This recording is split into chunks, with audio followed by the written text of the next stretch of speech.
My mom spent my entire college fund on my stepbrother, so I moved out and cut them off. 3 years later, my stepdad walked out, his son ended up in jail, and now my mom wants to make things right. Right now, at 25, I'm living in Chicago. I've got a fantastic job in finance, my own apartment, a life that, on the surface, looks absolutely perfect. But this picture-perfect present is a stark contrast to the absolute wreckage of my past, a past forged in the crucible of my own mother's betrayal. What she did 3 years ago, emptying my $65,000 college fund for my stepbrother, Brendan, changed everything. It forced me to abandon my family, literally starting from zero and building a whole new life brick by painful brick. And now? Well, my stepdads abandoned them, Brendan's behind bars, and suddenly, my mom wants me back in her life. Let me take you back to where it all began, long before the chaos.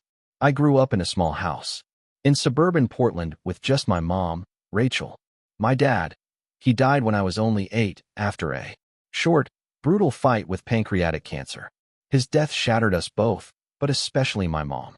She was just 32, a young widow suddenly thrown into the deep end, figuring out how to raise me alone while working full-time as an administrative assistant. Every penny counted back then, but she always made sure I had what I needed. We were so incredibly close in those years. After Dad passed, I remember her sitting on the edge of my bed every single night, promising me that no matter what, she'd make sure I had every opportunity in life. She had this ritual. She'd cup my face in her hands, look me right in the eyes, and say, "Jason, you are going to do amazing things. I will make sure of it." One of her most sacred promises was about my education. When I was about 10, she sat me down at our worn kitchen table. "This," she declared, her voice firm and full of purpose, "is your college fund. Every single month, I'm putting money in here so that when you're ready for college, you won't have to worry about how to pay for it." And she kept that promise. I'd watch her, month after month, meticulously calculating our tight budget, and without fail, she'd transfer money into that account. Sometimes it was only $50, sometimes a bit more when her tax return came in or she got a small bonus at work. She'd show me the growing balance, her eyes shining with pride, and say, "See, this is your future we're building." School became my entire world, my sanctuary. I poured myself into my studies, partly because I genuinely loved learning, but mostly because I knew how hard my mom was working to secure my future. By middle school, I was consistently at the top of my class. I joined the science club, where I discovered my true passion, biology and chemistry. I started dreaming, really dreaming, about becoming a doctor, maybe even a surgeon, just like the one who had tried so desperately to save my dad. Then, when I was 14, our quiet world got a seismic shake-up. My mom met Mark at a company event. He was a sales manager, recently transferred to her office, and within 6 months, they were married. Just like that, our little household expanded. Mark moved into our house, bringing along his 16-year-old son, Brendan. The initial adjustment was, well, awkward, but not terrible. Mark was polite enough to me, though never particularly warm. But he seemed to make my mother happy, and at first, that was enough for me. She smiled more, laughed more, seemed less burdened by the crushing weight of single parenthood. I genuinely believed she had found someone to share her life with, and I was happy for her. Brendan, on the other hand, was a challenge from day one. 2 years older than me, he made it abundantly clear he considered himself superior in every conceivable way. While I was studious, a bit reserved, Brendan was loud, athletic, and wildly popular. He played football and never missed an opportunity to point out how my interest in science was nerdy and lame. Looking back, there were glaring red flags about both Mark and Brendan that I, in my naive happiness for my mom, chose to ignore. Mark would often make comments about how I needed to toughen up or be more of a man. He seemed genuinely disappointed that I preferred reading a textbook to watching football with him and Brendan. More concerning was how quickly he took over the family finances. Almost immediately after moving in, my mom stopped managing the household budget, deferring to Mark on all financial decisions. At the time, I just thought she was relieved to finally share the burden. Brendan's behavior became troubling within months. I once found alcohol hidden in his room, while looking for a calculator he'd borrowed. When I hesitantly mentioned it to my mom, she seemed worried, but ultimately accepted Mark's casual dismissal that it was just normal teenage experimentation. Later, when Brendan came home clearly drunk one night, Mark just laughed it off. As boys being boys, I saw the flicker of discomfort in my mom's eyes, but she said nothing. Despite these unsettling shifts at home, I clung to my focus on school. I joined more advanced science classes, competed in regional competitions, and started volunteering at the local hospital, desperate to gain experience for my future medical career. My teachers constantly told my mom I had real potential, and she would absolutely beam with pride. Those were the moments that reinforced our bond, the glue holding us together despite the new, fractured family dynamics. During my sophomore year, I overheard a hushed, heated argument between my mom and Mark about my college fund. Mom was insisting the money was strictly for my education, while Mark, with his ever-present entitlement, suggested that as a family fund, it should be available for both Brendan and me. The argument ended with my mom firmly stating that the fund was non-negotiable. I felt a profound sense of relief, reassured by her unwavering stance, and continued to believe that my future was secure. Throughout high school, I maintained a perfect 4.0 GPA. I took every single advanced placement course available, scored in the top percentiles on my SATs. By senior year, I was applying to top-tier universities with pre-med programs. My guidance counselor told me I had a strong chance at scholarships, but probably not full rides, given the brutal competition. I wasn't worried, not really, because I knew I had the college fund, the one my mother had been building since I was 10 years old. My high school graduation was one of the proudest days of my life. As valedictorian, I gave a speech about perseverance and gratitude, making special mention of my mother's sacrifices.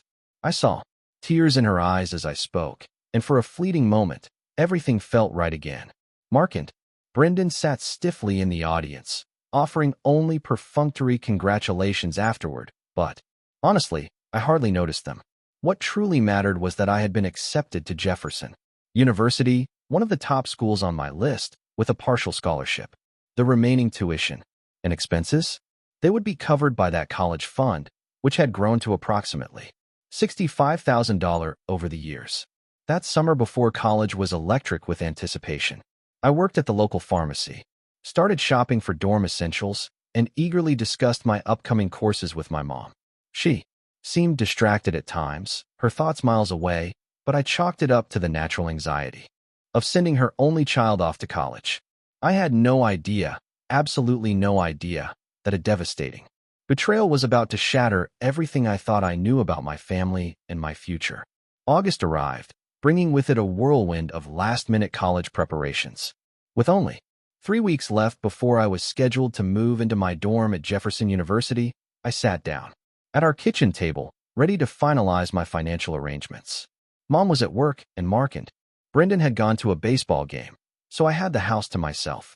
I logged into the college portal, confirmed my scholarship details, and calculated exactly how much I would need to withdraw from the college fund to cover tuition, room, board, and books for the first semester. Then I called the bank, expecting a straightforward conversation. Instead, the representative's words sent a chill, a literal ice-cold dread, down my spine. I'm showing a current balance of $8,322 in that account, Mr. Wright. There must be a mistake, I insisted, my throat tightening, my voice barely a croak. That account should have over $65,000 in it. After verifying my identity again, the representative confirmed there was no error. According to their records, there had been several large withdrawals over the past year, with the most recent one, a staggering $20,000, just 2 months ago. My hands shook so violently I could barely hang up the phone. I immediately pulled up the online banking records and stared in utter horror at the transaction history. 5 separate withdrawals, starting small at $5,000 and culminating in that gut-wrenching $20,000 withdrawal in June. Each and every one of them had been authorized by my mother. I sat frozen at that kitchen table, numb, until I heard the front door open. My mom walked in, setting down her purse, offering me a tired smile that immediately, faded when she saw my face. "What is wrong?" she asked, approaching cautiously, her own smile now replaced by a deep furrow in her brow. "The college fund," I managed to say, my voice barely above a whisper. "It's gone. Almost all of it." Her face crumpled, and in that single, gut-wrenching moment, I knew this wasn't a mistake, not a misunderstanding. She knew exactly what had happened to my money. "Jason, I can explain," she began, her voice small, as she sat down across from me. "There have been some financial issues. Brendan got into some trouble, and we needed the money for his legal fees and a rehabilitation program." The room seemed to spin around me. "My college fund," I choked out, the words laced with pure disbelief. "You took my college fund for Brendan?" She reached for my hand, but I pulled away as if her touch would burn me. "It was a family emergency, Jason. Brendan was in real trouble. He got a DUI last year, and then there were drug possession charges and property damage. If we didn't get him proper legal representation and treatment, he could have gone to jail. So, you sacrificed my future for his mistakes?" I asked, my voice rising now, cracking with the weight of that truth. "I'm supposed to start college in 3 weeks, Mom. How am I supposed to pay for it now?" "You can get student loans," she said, her voice barely audible, like a tiny apology trying to hide a massive lie. "You have your scholarship, and Mark and I will help as much as we can. Once Brendan is back on his feet." "Back on his feet," I repeated incredulously. "What about me? I have worked my entire life for this. You promised me that money was for my education. You showed me the statements every month. You made me believe I could count on it." Just then, the front door opened again. Mark and Brendan walked in, laughing about something utterly trivial, until they noticed the suffocating tension in the kitchen. Mark's expression immediately hardened. "What is going on here?" he demanded. "He knows about the college fund," Mom said quietly, her eyes cast down. Mark crossed his arms, a smirk starting to form. "So? It was a family decision." "No, it was not." I shot back, standing up, my chair scraping against the floor. "I was never consulted. That money was specifically saved for my education long before you were even in the picture." "Listen, kid," Mark said dismissively, as if I were a child throwing a tantrum. "Real men pay their own way. Brendan needed that money for his treatment. It was life or death." I turned to look at Brendan, who stood leaning against the wall, utterly devoid of remorse. If anything, he looked annoyed, as if I was the one creating an inconvenience. "What exactly happened?" I asked him directly, my voice trembling with suppressed fury. What was so important that it cost me my entire future? Brendan just shrugged, a casual, almost bored gesture. "Had some problems. Got caught with some stuff. Wrecked my car. Needed a lawyer and rehab. Not like you need the money anyway. You're smart enough to get scholarships." The casual, callous way he dismissed the impact on my life was absolutely stunning. It was like a punch to the gut. I turned back to my mother, searching for any sign, any glimmer, that she understood the magnitude of her betrayal. "How could you do this to me? After everything you promised?" "Brendan needed it more," she whispered, her voice barely audible. "He could have ended up in jail without help. And now I might not be able to go to college at all." I shouted, my composure finally shattering, tears of rage and heartbreak stinging my eyes. "Do you understand what you have done? Jefferson costs $40,000 a year. My scholarship only covers $15,000. I was counting on that money."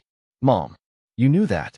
"Don't be so dramatic," Mark interjected, his voice dripping with disdain. "Take out loans like normal people or go to community college for a while. It's not the end of the world." But it felt like the end of my world. In a single afternoon, my carefully planned future, built on years of hard work and my mother's sacred promise, had been demolished. The person I trusted most had betrayed me in the most fundamental way possible. I spent the next week in a desperate, frantic scramble to salvage my college plans. I called Jefferson's financial aid office, explaining my situation, begging for additional assistance. They were sympathetic, but limited in what they could offer last minute. I applied for emergency loans, but with no credit history and no cosigner willing to help, the options were few and Ridiculously expensive. The worst part, the absolute crushing worst part, was watching Brendan continue his life as if nothing had happened. He showed no signs of having benefited from the rehabilitation that had supposedly been so urgent. I even caught him drinking in the backyard with friends just days after our confrontation. When I mentioned it to my mom, she just sighed. He's trying, Jason. Recovery isn't linear. I tried to understand my mother's perspective. I really did. I knew she cared about Brendan as her stepson and wanted to help him. But the more I thought about it, the more I realized she had made a choice, a clear, agonizing choice, between his needs and mine. And she had chosen him, despite the fact that his problems were self-inflicted while I had done everything right. One evening, I overheard Mark and Mom arguing in their bedroom. "He'll get over it," Mark said firmly, his voice dismissive. "Jason is just being entitled. Brendan could have gone to jail. Without our help, we should have found another way," my mother replied, her voice thick with tears. "Jason worked so hard. He was counting on that money. Your son needs to toughen up," Mark countered, utterly devoid of empathy. "The real world doesn't hand you everything on a silver platter. Besides, we're a family now. That means sharing resources where they're needed most." It became crystal clear to me then. In this new, twisted family equation, my needs would always come second to Brendan's self-inflicted woes. The college fund betrayal wasn't a one-time, emergency decision. It was a brutal reflection of my new, diminished place in the family hierarchy. With less than 2 weeks before the start of the semester, I made the hardest decision of my life. I called Jefferson University and deferred my acceptance for a year. Then, with a hollow ache in my chest but a steely resolve in my heart, I began making plans to move out and find a way to fund my education on my own terms. The betrayal had cut too deep. I knew, with absolute certainty, that I could no longer rely on the people who should have been my strongest supporters. The morning after deferring my acceptance, I woke up with a clarity I hadn't felt since discovering the empty college fund. I simply would not spend another year living under the same roof as the people who had betrayed me. I called my best friend, Luke, and asked if I could crash at his place for a few days while I figured out my next steps. His parents had always been incredibly kind to me, and they agreed without hesitation. I packed 2 suitcases with my essential belongings while my mom was at work and Mark and Brendan were out. I left a short, clipped note on my bed, explaining that I needed space and would be staying with friends. As I walked out the front door of the only home I had ever known, a strange mix of terror and profound liberation washed over me. That evening, my phone exploded with calls and texts from my mother. I answered only once, just long enough to tell her I was safe, but needed time away from the family. She cried. She pleaded, begging me to come home so we could work things out as a family. But there was no solution she could offer that would restore my shattered trust or magically replenish my college fund. "I can't be around you right now, Mom," I told her, my voice steadier than I felt. "You chose Brendan over me. You took my future and gave it to him. I need to figure out how to move forward on my own." Within a week, I had secured a job as a pharmacy technician at a 24-hour drugstore, working grueling overnight shifts that paid slightly better than daytime hours. I also found a position at a local coffee shop for mornings. Between the 2 jobs, I was working nearly 60 hours a week, but it gave me enough income to rent a tiny studio apartment on the outskirts of town. I enrolled in Portland Community College, taking a full course load of prerequisites that would transfer to a 4-year university. My plan was simple, brutal, but mine. Work as much as possible, save every single penny, excel in my classes, and reapply to universities with a stronger financial position in 2 years. My mother continued reaching out, but our conversations became increasingly strained and brief. She would minimize what had happened, saying things like, "I know you were upset about the money, but family is more important than money." Each time she downplayed the betrayal, the chasm between us grew wider, deeper. Mark's attitude toward my departure was predictably dismissive. "Running away when things get tough is not what men do," he told me during one of the few times I answered his call. "Your mother is heartbroken, and you are just being selfish." "Selfish?" I laughed, a bitter, hollow sound. "You stole my college fund for your son, and you have the nerve to call me selfish?" We didn't steal anything, he snapped back. That money was used for a family emergency. You're just too immature to understand that sometimes sacrifices have to be made. Funny how the sacrifices always seem to be mine. I replied, my finger already hovering over the end call button. I hung up. The irony was not lost on me. While I was working 2 jobs and attending college full-time, Brendan, the family emergency, continued to spiral. Through occasional, reluctant updates from my mother, I learned that despite the extensive rehab program my college fund had supposedly paid for, Brendan had been arrested again, driving with a suspended license and possession of illegal substances. Each time, Mark and my mother rallied to his defense, hiring lawyers, paying fines. The first few months of independence were brutally difficult. I would work at the coffee shop from 6 a.m. to noon, attend classes from 1 p.m. to 5 p.m., sleep for a few precious hours, then work at the pharmacy from 11 p.m. to 5 a.m. There were days when I could barely keep my eyes open during lectures. My tiny apartment was sparsely furnished with second-hand items, and I survived on ramen noodles and whatever food I could bring home from the coffee shop. Yet, despite the hardship, I thrived academically. The community college professors were incredibly impressed by my dedication, and one of my science instructors, Dr. Rodriguez, took a particular interest in my situation.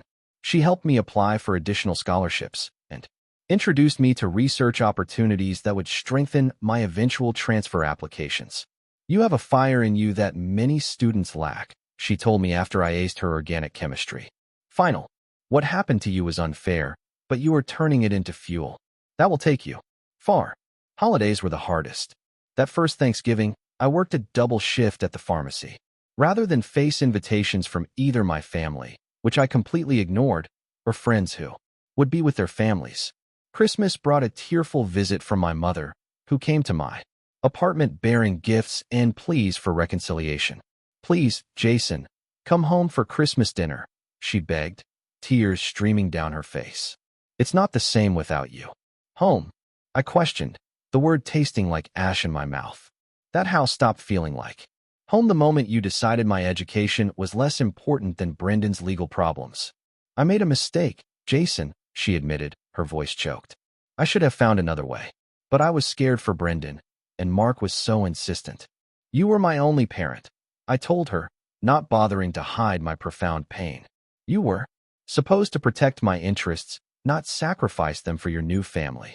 She left, her gifts still in hand, and I spent Christmas alone in my apartment, studying for the spring semester and picking up extra shifts.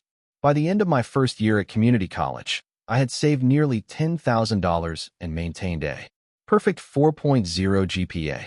More importantly, I had learned invaluable lessons about self-reliance and resilience. I stopped answering most calls from my mother and only responded to texts with brief, factual updates about my academic progress. I never asked how Brendan was doing, and eventually, she stopped offering information. During my second year, I secured an internship at a local research laboratory directly related to my pre-med studies. The position came with a modest stipend that allowed me to reduce my hours at the coffee shop. I was still exhausted most of the time, but I could finally see my path forward taking shape, solidifying. I applied to transfer to several state universities with strong pre-med programs. My perfect community college transcript, a compelling personal statement about overcoming adversity, and glowing recommendations from professors earned me acceptance to Washington State University with a substantial transfer scholarship. It wasn't Jefferson, but it was a respected school with the programs I needed, and my scholarship would cover nearly 70% of the costs.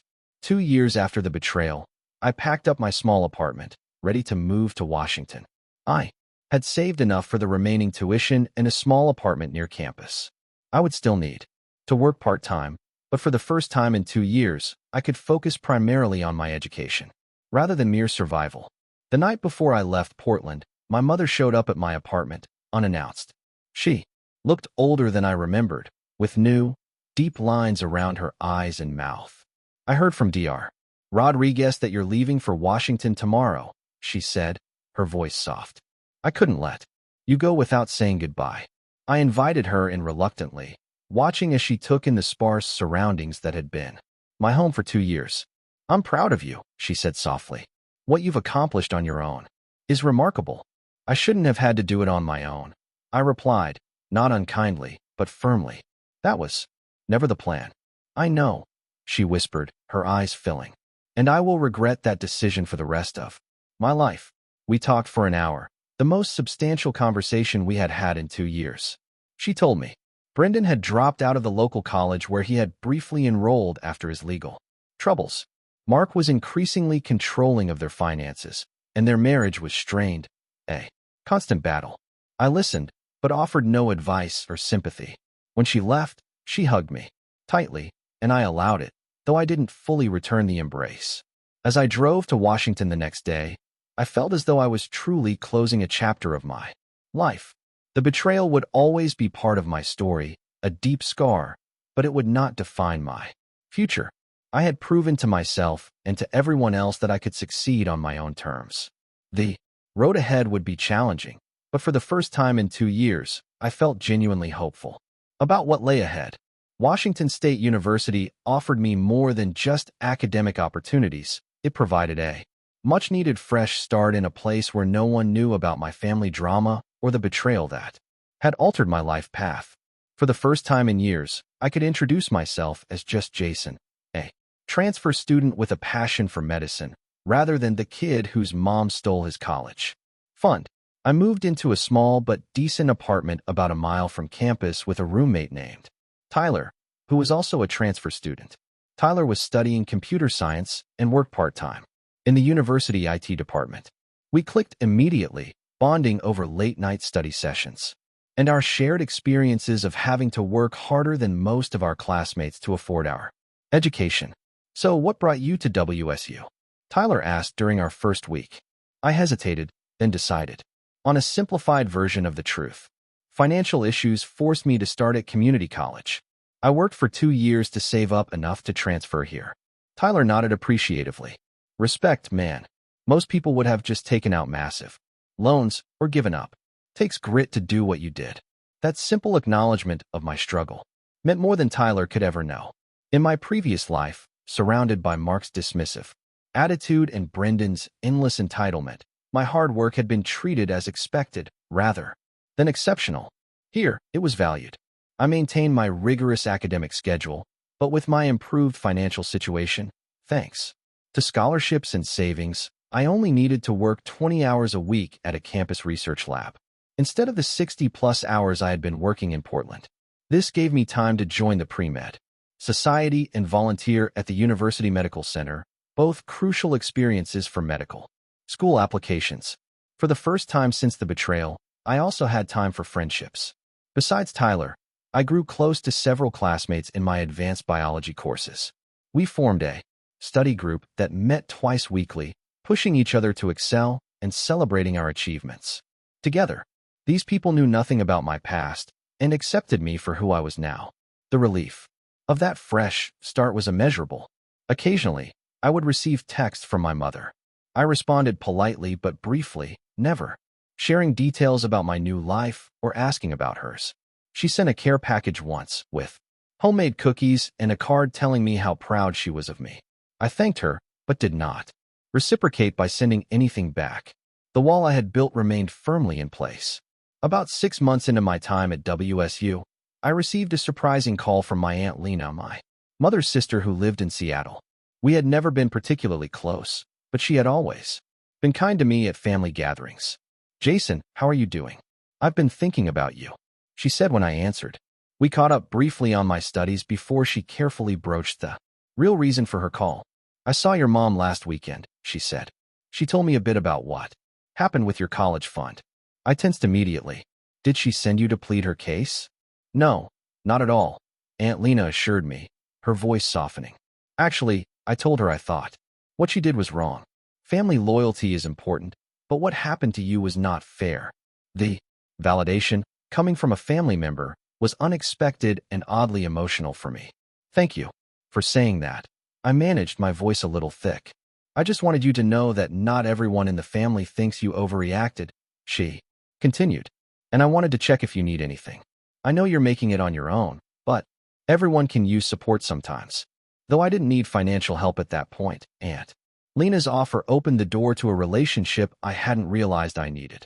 We began talking regularly, and she became my one connection to family that didn't come with painful baggage.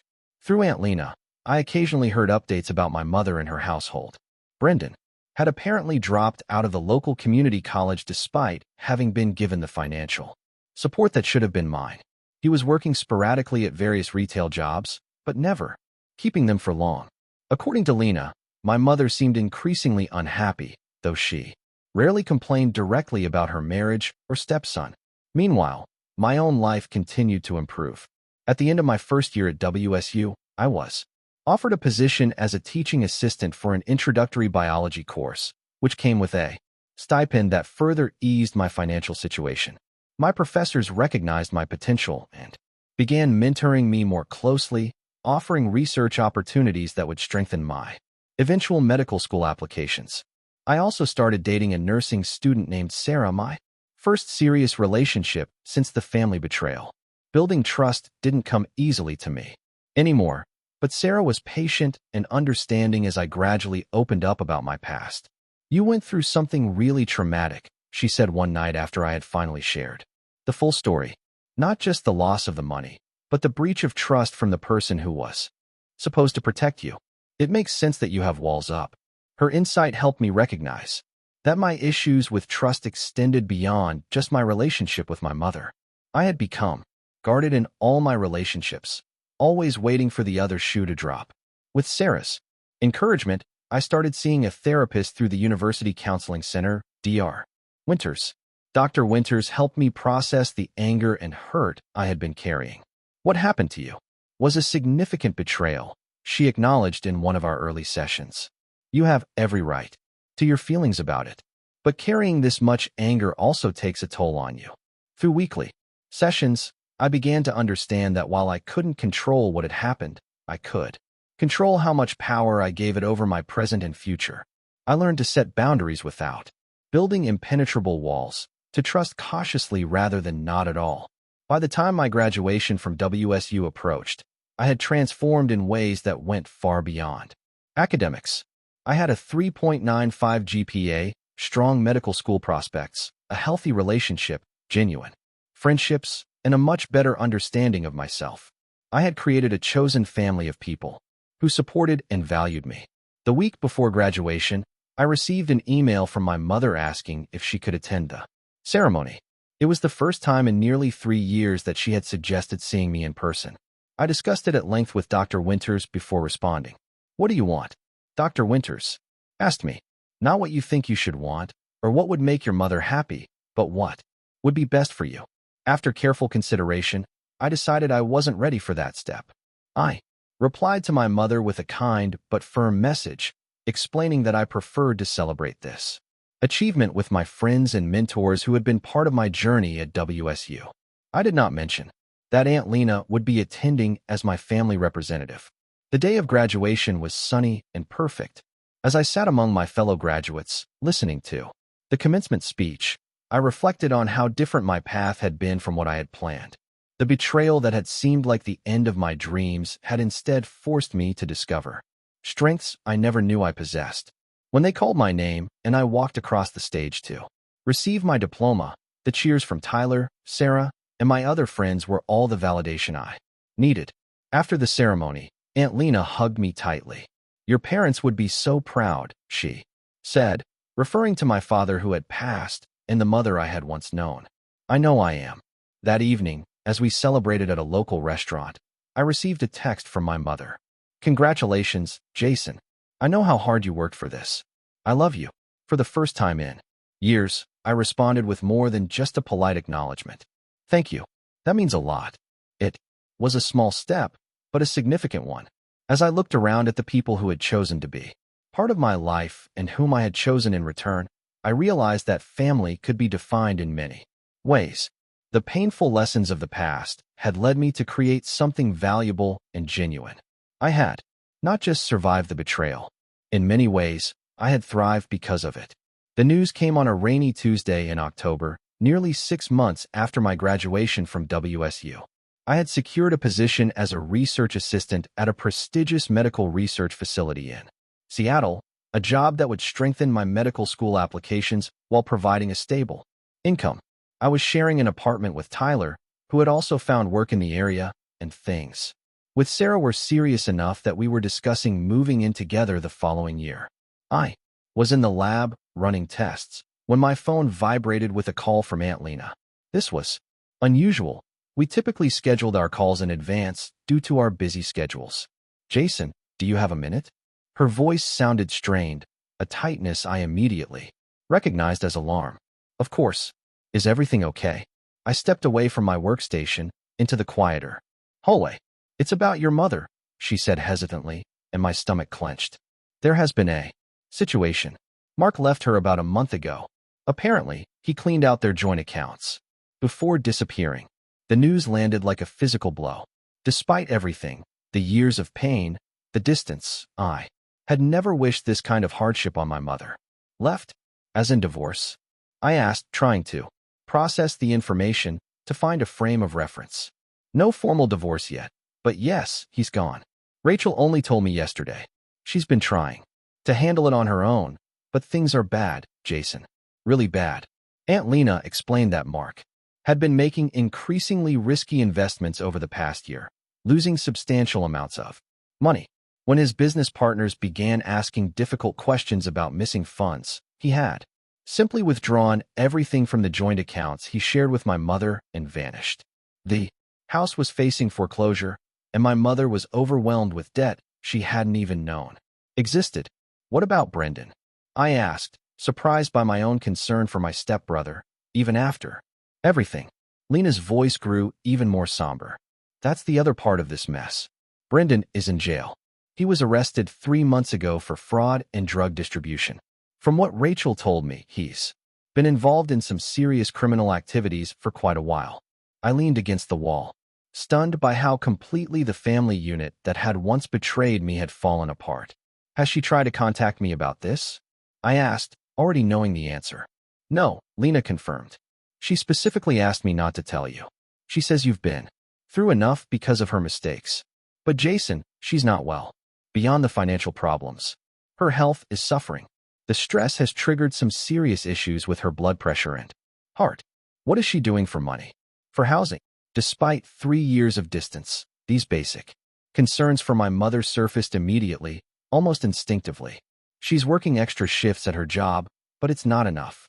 She's about to be evicted from the apartment she moved to after they had to sell the house. She's too proud to ask for help, but she needs it." After ending the call with Aunt Lena, I returned to my work in a daze. My carefully constructed new life suddenly felt intersected by the past I had worked so hard to leave behind. That evening, I discussed the situation with Tyler and Sarah over dinner. "You don't owe her anything," Tyler pointed out immediately, his voice firm. "She made her choice when she gave away your college fund." Sarah was more measured, her gaze thoughtful. "That's true, but this is also different. She's in crisis, and it sounds like she's not even asking for your help. You need to figure out what you can live with, regardless of what she deserves." Later that night, as I lay awake contemplating the situation, my phone pinged with an email notification. The sender was my mother, with the subject line, "I am sorry to reach out." It was the first direct communication she had initiated in almost a year. The email was brief and dignified, despite the raw desperation I could sense behind the words. "Dear Jason, I apologize for contacting you this way. I promised myself I would respect your boundaries and not burden you with my problems. However, my situation has become dire, and I have nowhere else to turn. I want to be clear that I am not asking for money. After what I did to you, I would never presume to ask for financial help. What I need is advice. You have always been smarter and more resourceful than anyone I know. My health is declining, and I am facing eviction next month. If you could spare a few minutes to talk, I would be deeply grateful. I understand if you say no. You have built a wonderful life for yourself despite my terrible mistake, and you have every right to keep your distance. With love always, Mom." The email stirred a complex, swirling mix of emotions. There was a flicker of vindication, seeing the bitter consequences of her choices unfold, but also a surprising surge of protectiveness for the woman who had raised me alone after my father died. I remembered the years of sacrifice before Mark and Brendan entered our lives. How she had worked extra hours, skipped meals, to ensure I had what I needed. The next day, I scheduled a session with Dr. Winters to help sort through my conflicted feelings. It sounds like you are torn between the hurt from the past and your natural compassion, she observed after I explained the situation. Both reactions are valid. Part of me thinks this is karma, I admitted. She chose Mark and Brendan over me, and look how that turned out. But another part remembers the mom who raised me, who loved me unconditionally before they came along. What would helping her cost you, Jason? Dr. Winters asked, her gaze steady. Not just financially, but emotionally. It was the right question. I had worked so incredibly hard to build boundaries and protect myself from further hurt.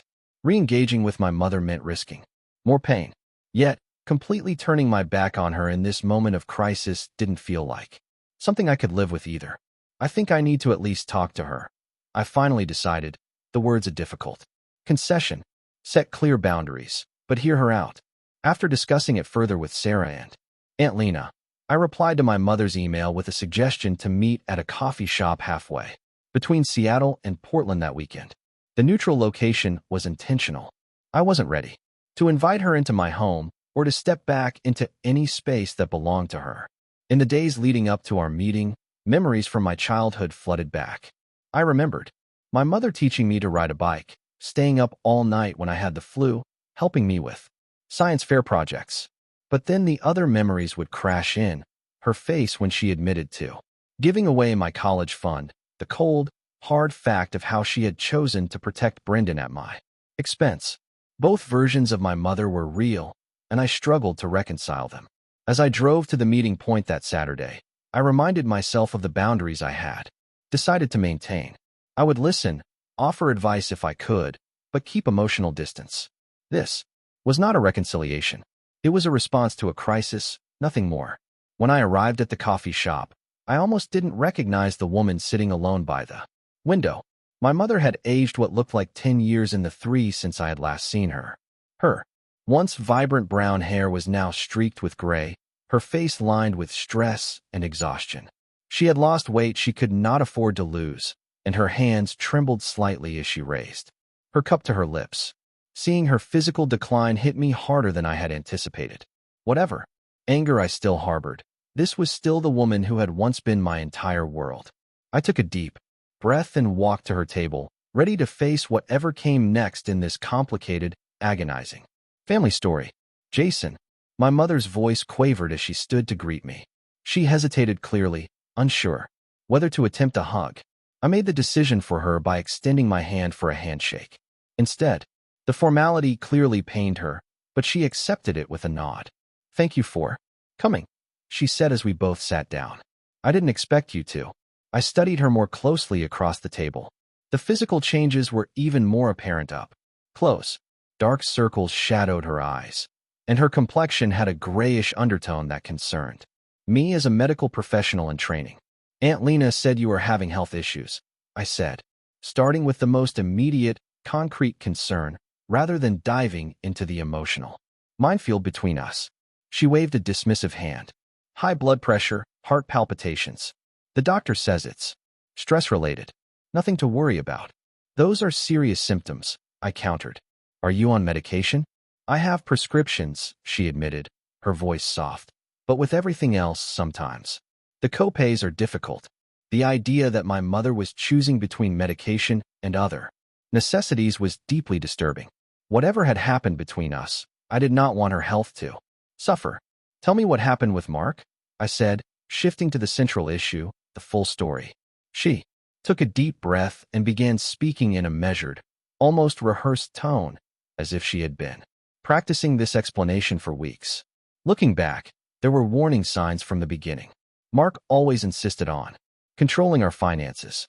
He called it taking care of things, but really he was hiding problems.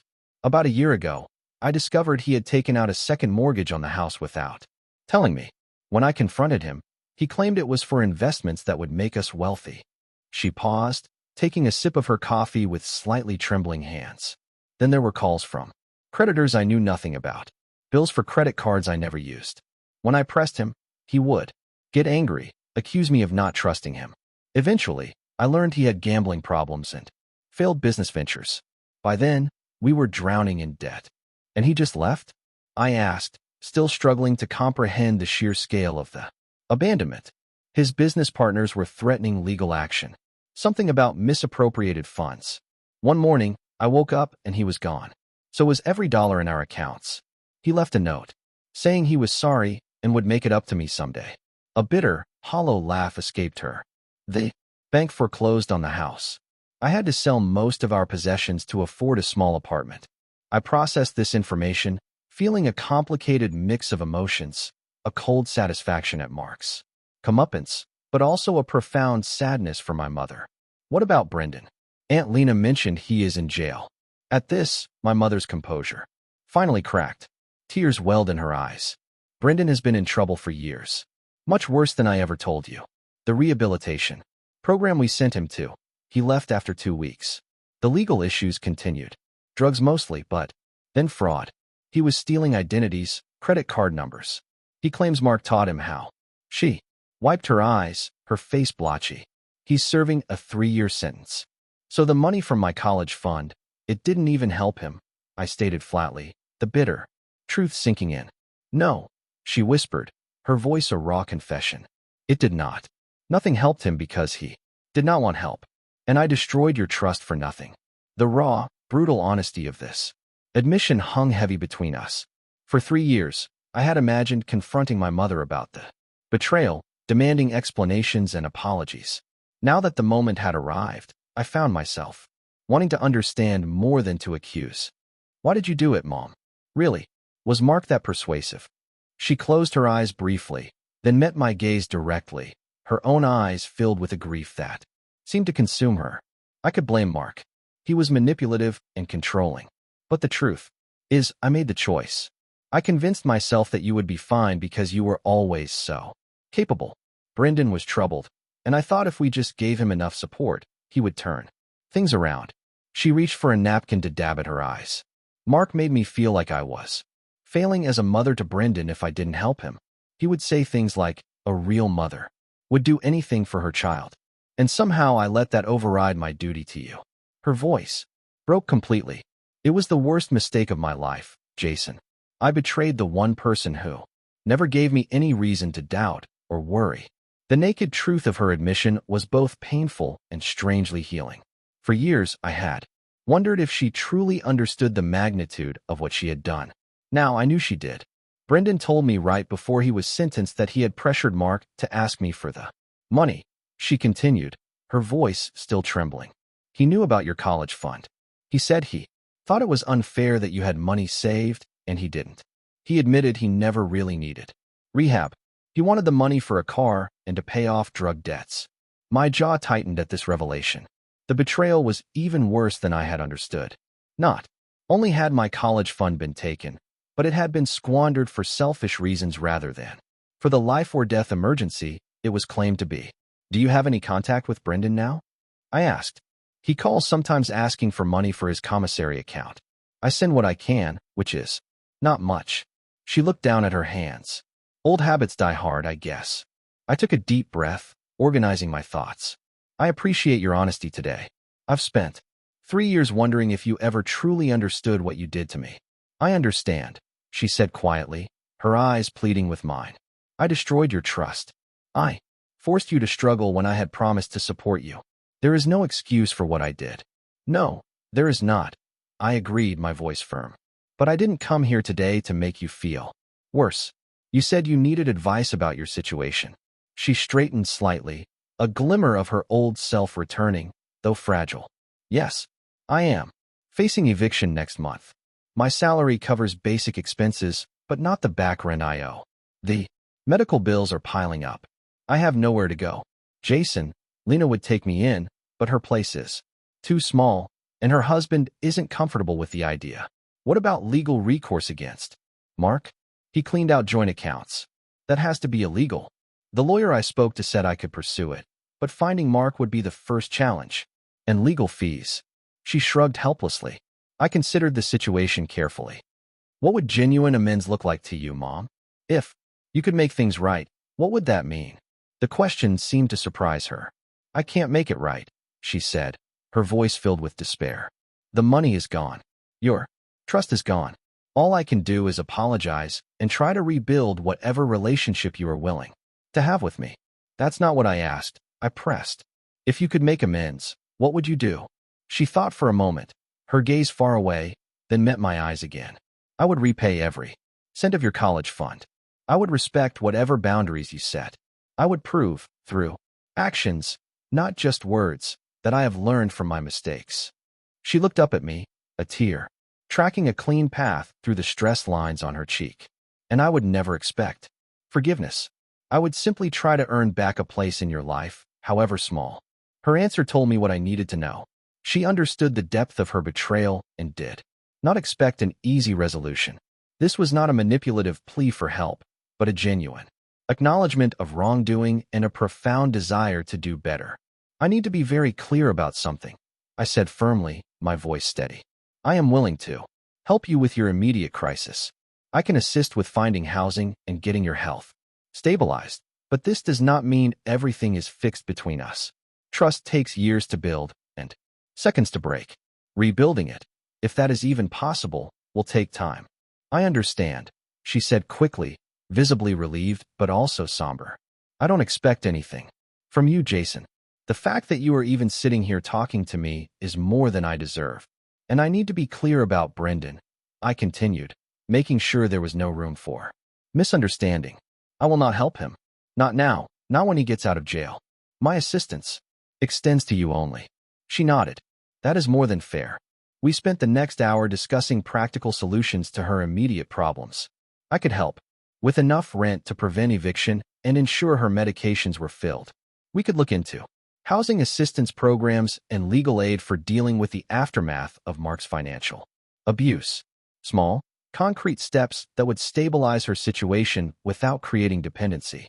As our meeting drew to a close, my mother reached across the table, stopping just short of touching my hand. Thank you for coming today. Whatever happens next, I want you to know how proud I am of the man you have become. You did that all on your own despite my failures.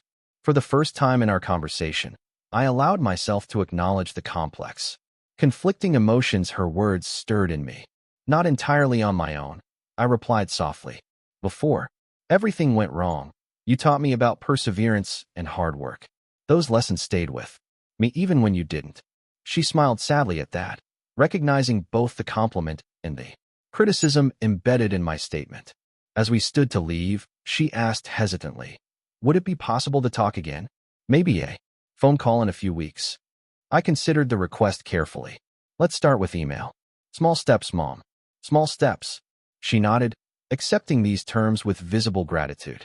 As I watched her walk to her car, a woman diminished by her own choices and the betrayal of the man she had chosen over her son, I felt a shifting in my heart.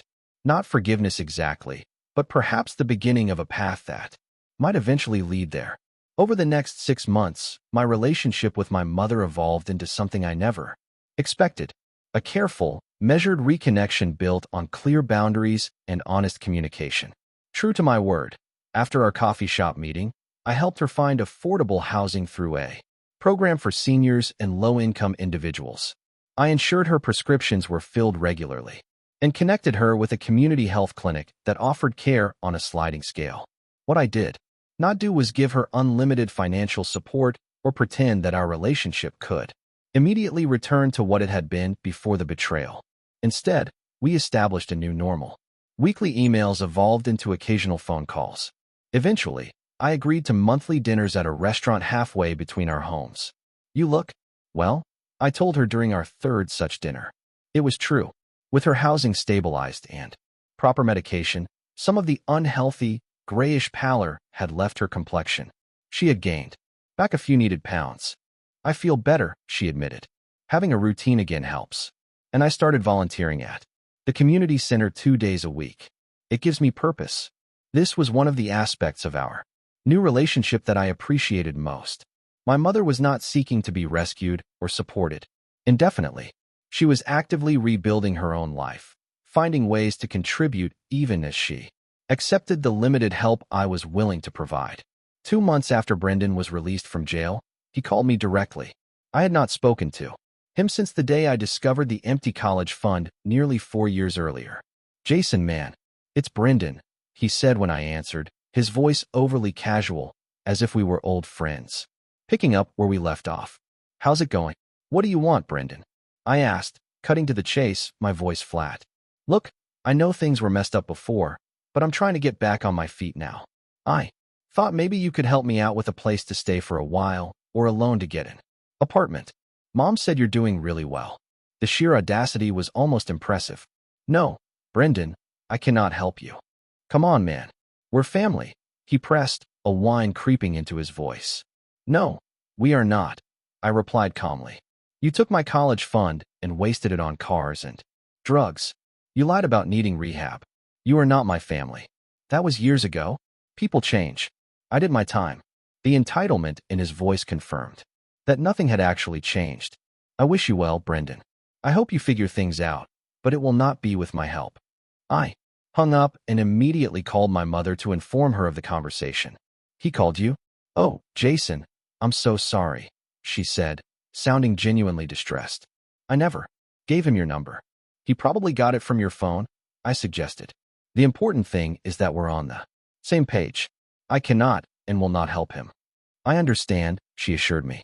I told him the same thing when he asked me about reaching out to you. He's staying with a friend right now. I made it clear that he cannot live with me. This boundary with Brendan became an unexpected point of healing between my mother and me. Her willingness to respect my position and maintain her own boundaries with her stepson demonstrated a fundamental change in her priorities. She was no longer sacrificing my well-being for his, and that shift mattered more than any apology could. As my career advanced, I received an offer for a prestigious research position at a medical institute in Boston. It would mean moving across the country, but the opportunity was too good to pass up. When I told my mother about it during one of our dinners, I watched her face carefully for signs of manipulation or guilt. Instead, she smiled genuinely. "That is wonderful, Jason. When would you start?" "September," I replied. "Sarah is applying for nursing positions in the area. We're planning to move together." "I am happy for both of you," she said. And I believed her. "We can still do our emails and calls, and maybe I could visit sometime if that would be okay." The fact that she framed it as a question rather than an assumption told me how far we had come. "We'll see," I said, not making promises I wasn't sure I wanted to keep. One step at a time. 2 weeks before my move to Boston, Sarah organized a small going-away gathering with our closest friends. To my surprise, she had invited Aunt Lena, who had become an important figure in my life. What I did not expect was that my mother would arrive with her. "I hope it's okay, Aunt," Lena said quietly as they entered. "Rachel wanted to wish you well, but she said she would leave if you preferred." I looked at my mother, standing uncertainly in the doorway of Tyler's apartment with a small gift bag in her hands. For years ago, she had betrayed my trust in the most fundamental way. 2 years ago, I would have asked her to leave. But now, after months of rebuilt boundaries and small, painful steps toward healing, I found myself nodding. "It's fine," I told Aunt Lena. "She can stay." Later that evening, my mother handed me the gift bag. "It's not much," she said, her voice soft. "Just something I thought you might want to have in your new home." Inside was a framed photograph I had never seen before. It showed my father holding me as a baby, with my mother beside him, all of us laughing at something outside the frame. "I found it when I was moving," she explained. "I thought you should have it. A reminder of where you came from before everything went wrong." The gift was perfect in its simplicity and meaning, not expensive or grand, but thoughtful and connected to our shared history before the betrayal. I thanked her sincerely. As the evening wound down, my mother prepared to leave with Aunt Lena. At the door, she hesitated. "I know I have said this before, but I am so proud of you, Jason. Not just your accomplishments, but the person you are. Your father would be proud, too." For the first time for years, I initiated a hug. It was brief and slightly awkward, but it was genuine. "Thank you for coming tonight," I said as we separated. "And thank you for respecting the boundaries I needed." The move to Boston marked the beginning of a truly new chapter. Sarah and I found an apartment we loved, and both of our careers flourished. My relationship with my mother continued, through regular emails and occasional phone calls. She never asked for more than I was willing to give, and slowly, gently, the sharp edges of betrayal began to dull. A year after my move, I received news that my research on cellular regeneration had been accepted for publication in a prestigious medical journal. It was a significant professional milestone, one that would help secure my eventual admission to medical school. The first person I called after Sarah was, surprisingly, my mother. "I always knew you would do extraordinary things," she said, her voice thick with emotion. "Even when I failed you so badly, I never doubted your brilliance." I didn't call for compliments, I told her, though her words warmed something in me. I called because despite everything, you were the one who first taught me to love science. Those elementary school science fair projects we did together. You were the one who bought me my first microscope. Her silence told me she understood the significance of what I was saying. Before Mark, before Brendan, before the betrayal, she had been a good mother. That truth existed, alongside the harm she had caused. Both realities were valid. Looking back on the 4-year journey since discovering my empty college fund, I realized that the betrayal, painful as it was, taught me invaluable lessons about self-reliance, resilience, and the true meaning of family. I learned that family is not defined by blood or legal ties, but by actions, respect, and mutual support. I discovered strength I never knew I possessed and built a life that was truly my own. The relationship with my mother will never be what it once was.